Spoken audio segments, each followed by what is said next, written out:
Hey, what's going on, you guys? It's Jonasegway. Look, we got a little cooking video for you guys today. I'm gonna make some tuna fillets. I'm gonna cook them in my air fryer, and I'm going to make steamed broccoli. So this is just how I cook it.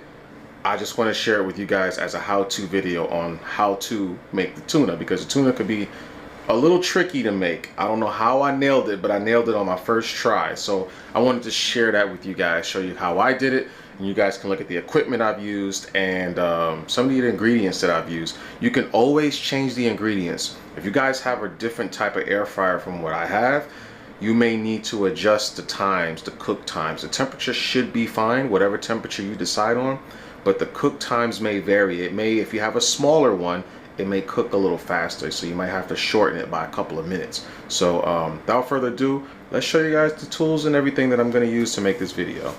All right, for starters, we have the Ninja Foodie XL. This is like a 10-in-1 type of deal.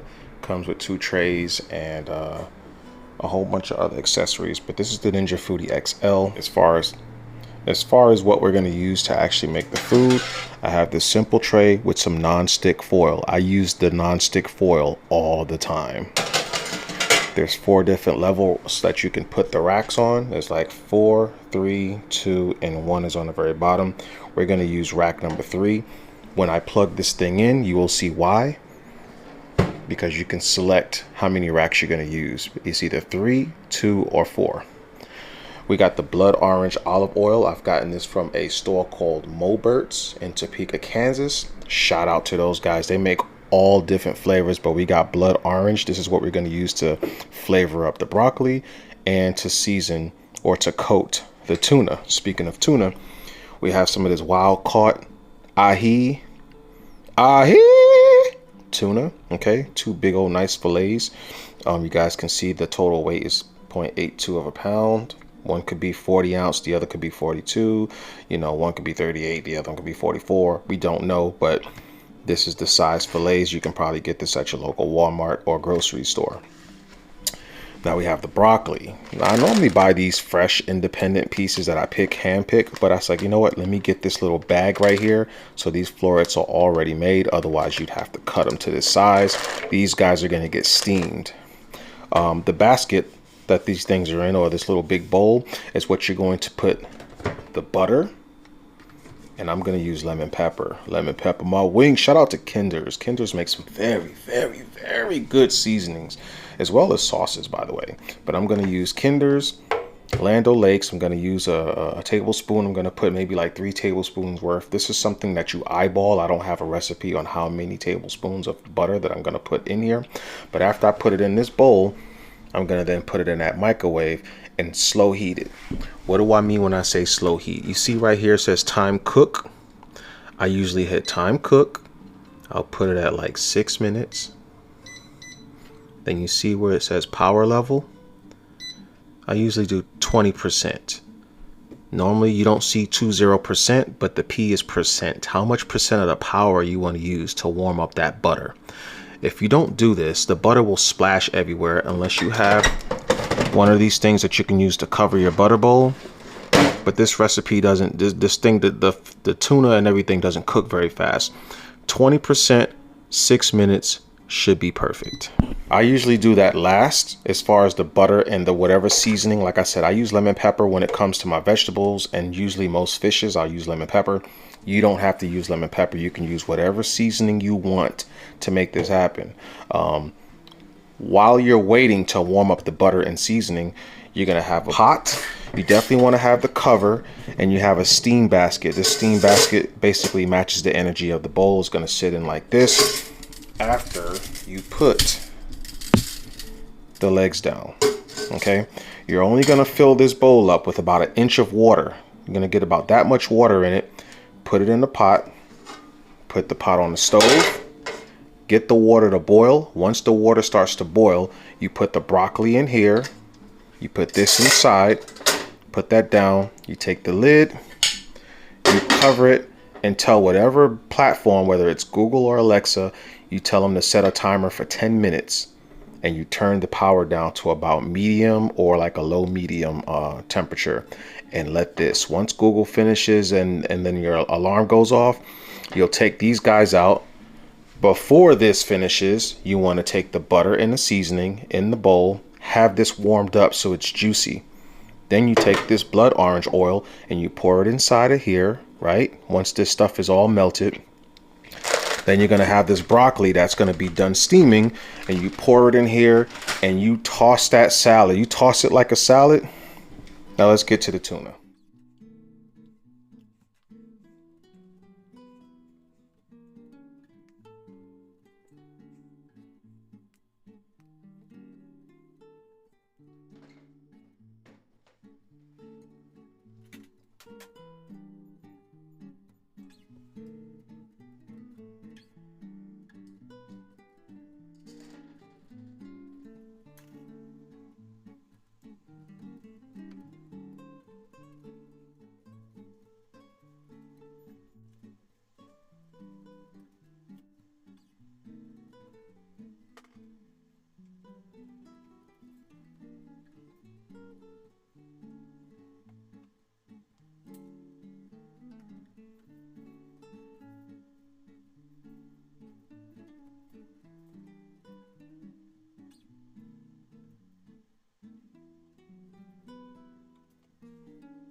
I tell you what, guys.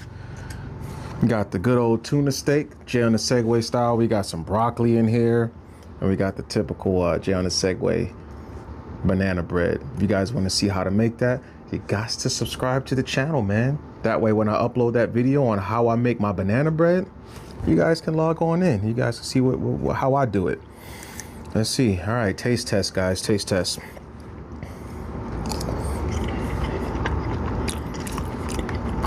It's delicious. The broccoli is delicious. It's just mushy. German folks know what that means. Mush. Mushy. It's good.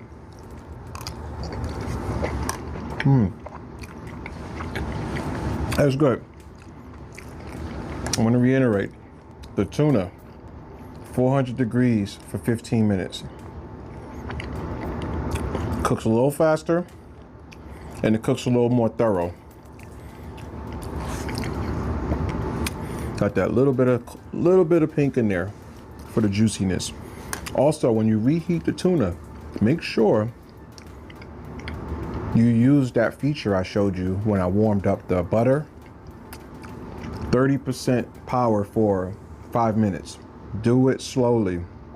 If you throw it in a microwave and you just hit the time and then hit start, you're gonna basically recook your tuna and then it's gonna be dry. So unless you want it like that, do it slowly, okay? No more. If you go to 60% power, then drop that time to 3 minutes, maybe even 2.5 minutes. You have to know your microwave is gonna be different with every microwave. But let me try it out and see. Oh,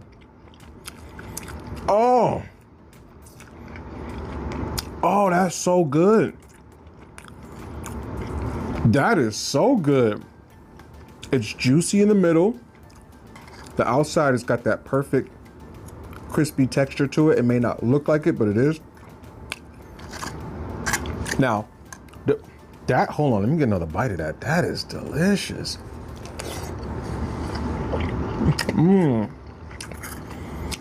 So much flavor. Oh, this is so good. This is really good. I'm sorry. Tuna takes seasoning very well. It's just one of those fishes that you don't have to do a whole lot with this. You don't have to do a whole lot with this. This is delicious, guys. This tuna is, I'm sorry, this is delicious with a capital D. Shout outs to Billy Joe on the cup. Because you guys haven't noticed. If you want more pink, remember I showed you it was more pink in the middle? That was 380 at 12 minutes on the third rack, which is what the actual air fryer was set for. If you have a smaller air fryer, if you want me to just use my general knowledge on how air fryers work, I would say 380 degrees for around 8 or 9 minutes to make it look the way it looked the first time. I put this tuna back in the air fryer for another 4 minutes at 400 degrees and got it like this. If I did 400 degrees at first, it would only take 14 to 15 minutes in that conventional style.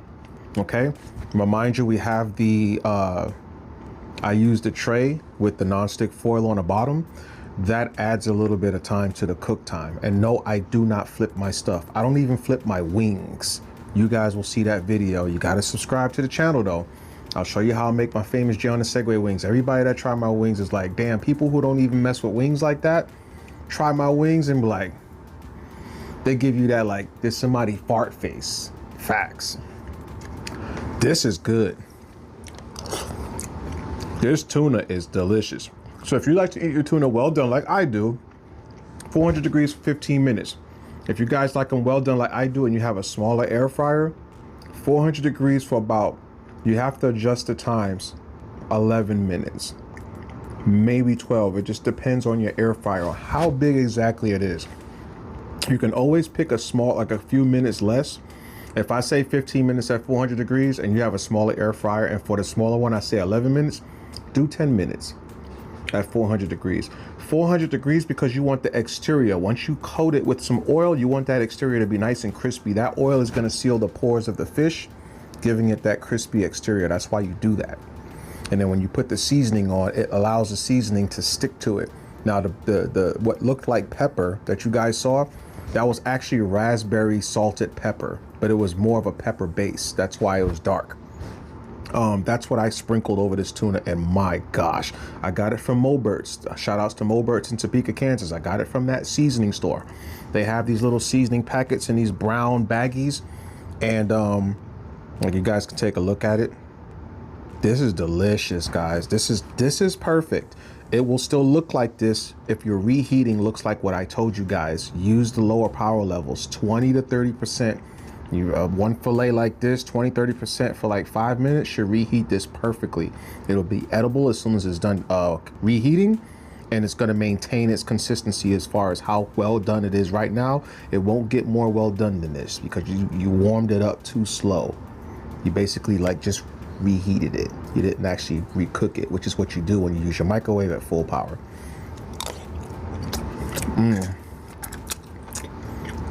This is a banger, y'all. Anyways, thanks for watching. See you in the next video.